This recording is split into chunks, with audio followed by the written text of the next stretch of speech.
Viral ngayon sa social media ang isang sikat na fireworks display.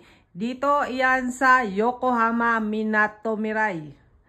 Sa video ay makikitang maganda ang labas ng fireworks display, pero ito ay nasusunog na pala. Ayan, makikita nyo guys na nag-o-orange na yung birds na kinatatayuan ng maraming fireworks display na nagpapasaya sa mga tao.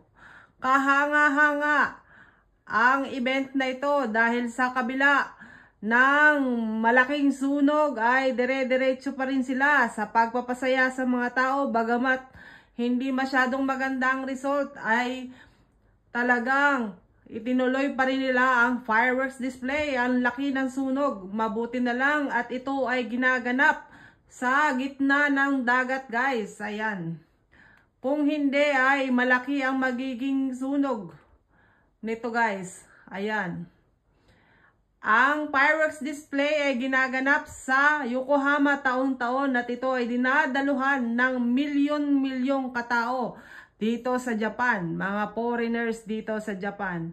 At ngayong taon ay talagang nagulat sila sa nangyaring pagkasunog habang ginaganap ang fireworks display. Ayun lang guys ang chika ko sa inyo. Kung walang marites, malilate kayo sa latest.